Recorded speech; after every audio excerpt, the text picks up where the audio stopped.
బాక్టీ news ఇప్పుడు బులెటిన్లో మరొక ఎక్స్క్లూసివ్ న్యూస్ చూద్దాం.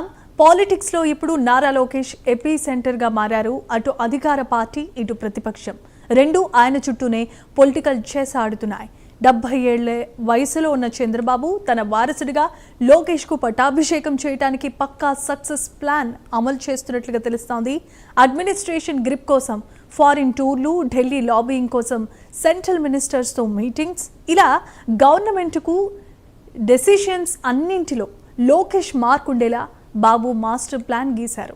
ఇంట్రెస్టింగ్ విషయం మరొకటి ఏంటంటే ప్రతిపక్ష నేత మాజీ సీఎం వైఎస్ జగన్ కూడా బాబును పక్కన పెట్టి డైరెక్ట్గా లోకేష్నే టార్గెట్ చేస్తున్నారు. నిన్న రెడ్ బుక్, నేడు డిఎస్సి, ఇలా ప్రతి ఇష్యూలో లోకేష్ పైనే అటాక్స్ చేస్తున్నారు. ఫ్యూచర్లో తన మెయిన్ రైవల్ లోకేష్ మాత్రమేనని జగన్ ఫిక్స్ అవ్వటమే దీనికి రీజన్. మొత్తానికి ఏపీ పాలిటిక్స్ ఇప్పుడు జగన్ వర్సెస్ లోకేష్ అన్న రేంజ్లో టర్న్ అవ్వటం పొలిటికల్ సర్కిల్స్లో హాట్ టాపిక్గా మారింది.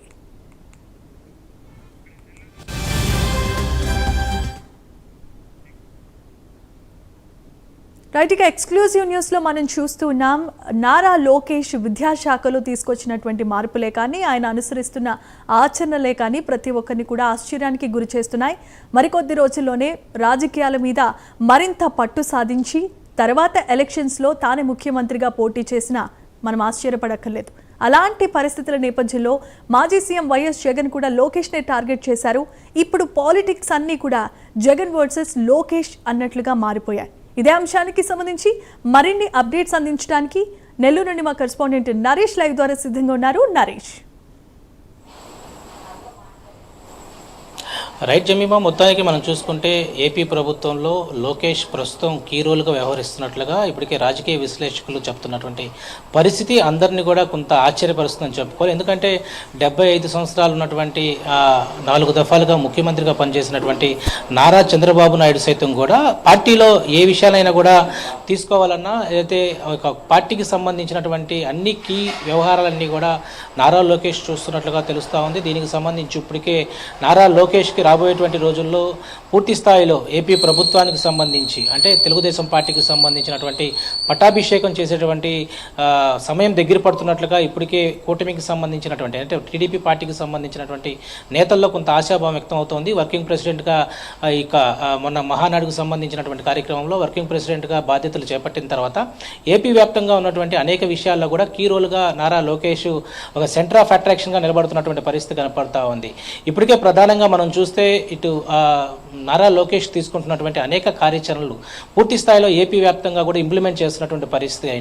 ఇటు టీడీపీ తీసుకొచ్చినటువంటి 2 సంవత్సరాలు ఇంటింటి తెలుగుదేశం ఇప్పటి వరకు అనేక సంక్షేమ పథకాలు ప్రజలకు ఏ విధంగా మనం ఇచ్చాము, మన ప్రభుత్వాన్ని ఏ విధంగా ముందుకు తీసుకువెళ్ళాలి, రాబోయేటువంటి రోజుల్లో ప్రజలే మనకు ఆయుధం, సో అలాంటి ప్రజలను మన వైపు ఏ విధంగా తిప్పుకోవాలనే దాని మీద కూడా పూర్తి ఒక సెంటర్ ఆఫ్ అట్రాక్షన్గా లోకేష్ తీసుకున్నటువంటి నిర్ణయాలు ప్రస్తుతం పార్టీకి ఒక బాధ్యతాయుతమైనటువంటి విషయాలుగా పరిగణలో తీసుకోవాలని చెప్తా ఉన్నారు. మరోవైపు చంద్రబాబు నాయుడు సైతం కూడా రాబోయేటువంటి ఫ్యూచర్లో నారా లోకేష్కు ఏ బాధ్యతలు అప్పచెప్పినప్పటికి కూడా వాటిని సమర్థవంతంగా ముందుకు తీసుకెళ్లే విధంగా కూడా ఒకవైపు పెట్టుబడుల విషయంలో ఉండొచ్చు, రాష్ట్రానికి సంబంధించినటువంటి అనేక కీలక విషయాల్లో మైండ్ చురుగ్గా ఉండే విధంగా కూడా ఒకవైపు ఫారిన్ ట్రిప్పులు తిరుగుతూ ఉన్నారు. సో ఫారిన్ అంటే ఫారిన్లో ఉన్నటువంటి పెట్టుబడి విషయాల కోసం ఫారిన్కి వెళ్తా ఉన్నారు. అనేక సంస్థలు ఏపీకి తీసుకొచ్చే పరిస్థితి తీసుకొస్తున్నారు. ఇప్పటికి మనం చూస్తే దాదాపు 99 పైసలకే ఈ యొక్క భూమిని ఇచ్చే విధంగా ఒక జీవోని తీసుకురావడం, అదేవిధంగా అనేక సుదూర దేశాల నుంచి అంటే ఇప్పటికే ప్రపంచవ్యాప్తంగా ఉన్నటువంటి అనేక కంపెనీలు కూడా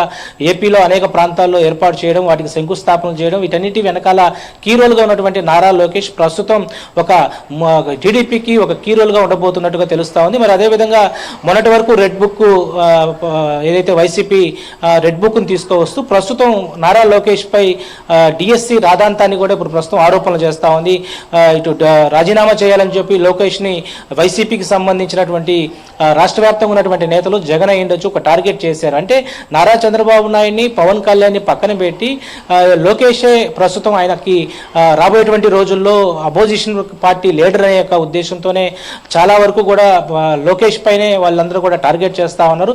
అందుకు నిదర్శనమే మనం చూస్తే ఏపీలో జరుగుతున్నటువంటి ప్రస్తుత రగడ ఏదైతే డిఎస్సి నోటిఫికేషన్లో జరుగుతున్నటువంటి చర్చలు అక్కడ ఏదైతే రచ్చకెక్కుతున్నాయని చెప్పి వైఎస్ఆర్సీపీ పార్టీ మాజీ మాజీ మంత్రులు, ఎమ్మెల్యేలు, ఎమ్మెల్సీలంతా కూడా ఒక రాద్ధాంతం చేస్తున్నారు. దాని మీద ఒక స్పష్టత ఇవ్వాలా, రాజీనామా చేయాలా. ఇటీవల కాలంలో మనం చూస్తే ఢిల్లీకి సంబంధించిన జంతర్ మంతర్ వద్ద కాక్రోచ్ జనతా పార్టీ చేసినటువంటి దానికి కేంద్ర ఎడ్యుకేషన్ మినిస్టర్ అయినటువంటి దేవేందర్ సంబంధించినటువంటి ప్రధాని రాజీనామా చేసిన తర్వాత ఈ విషయాన్ని వైసీపీ అజెండాగా ముందుకు తీసుకెళ్లింది. ఈ అజెండాలో ముఖ్యంగా నారా లోకేష్ డిఎస్సి నోటిఫికేషన్లో చాలా వరకు కూడా అవకతవకలు జరిపాయి. స్పోర్ట్స్కి సంబంధించినటువంటి వ్యవహారంలో ఉండొచ్చు. అదేవిధంగా కొంత డిఎస్సి నోటిఫికేషన్ సంబంధించి ఫస్ట్ నుంచి కూడా ఒక చర్చకు తీసింది. దీనికి సంబంధించి డిఎస్సిలో పేపర్ లీక్ అయినట్లుగా ఇప్పటికీ వైసీపీ రాద్ధాంతం చేస్తుంది. దీని మీద ఒక స్పష్టత వచ్చేంత వరకు కూడా రాజీనామా చేయాలంటూ కూడా లోకేష్ని ఇటు డిమాండ్ చేస్తా ఉన్నారు. ఏదేమైనా కూడా ప్రస్తుతం లోకేష్ పార్టీకి ఒక వెన్నుముకగా ఉండబోతున్నారు. రాబోయే రోజుల్లో టీడీపీకి పట్టాభిషేకం చేసే దిశగా నారా చంద్రబాబు నాయుడు సమర్థవంతంగా ముందుకు తీసుకెళ్తున్నట్టుగా తెలుస్తూ ఉంది. అన్ని విషయాల్లో కూడా నారా లోకేష్ పూర్తి స్థాయిలో అతను ఇచ్చేటువంటి సలహా సూచనల మేరకే కూడా ఇటు రాష్ట్రంలో ఉన్నటువంటి పార్టీల్లో మంత్రులు ఉండొచ్చు, రాజ్యసభ, లోక్సభకు సంబంధించినటువంటి ప్రతి ఒక్కరు కూడా ఆయన ఇచ్చేటువంటి సూచనలే ముందుకు తీసుకెళ్తూ ఈరోజు టీడీపీకి సంబంధించినటువంటి పూర్తిగా ఒక పట్టు వచ్చే విధంగా కూడా రాబోయేటువంటి మరో 10 సంవత్సరాల పాటు టీడీపీ జెండా ఈ యొక్క రాష్ట్రం ఎగరవేయాలనే యొక్క దిశగానే ముందుకెళ్తున్నటువంటి పరిస్థితి కనపడతా ఉంది. మొత్తానికైతే ఏపీ సంబంధించినటువంటి పొలిటికల్లో వైఎస్ఆర్సీపీకి చెందినటువంటి జగన్ సైతం కూడా రేపు రాబోయే తరంలో నాకు అపోజిషన్ పార్టీ లీడర్ ఒక లోకేష్ అనే యొక్క సిద్ధాంతాన్ని ముందుకు తీసుకెళ్తున్నట్టుగా హింట్ ఇస్తున్నట్లుగా వైసీపీ నేతలు చెప్తుండటంతో ఒక్కసారిగా కూడా ఇది ఒక చర్చకు దారి తీసింది. ఏదేమైనా కూడా లోకేష్ ఒక సెంటర్ ఆఫ్ అట్రాక్షన్ గా నిలబడుతున్నటువంటి పరిస్థితి కనపడుతుంది ఏపీ వ్యాప్తంగా. Jemimah, thanks.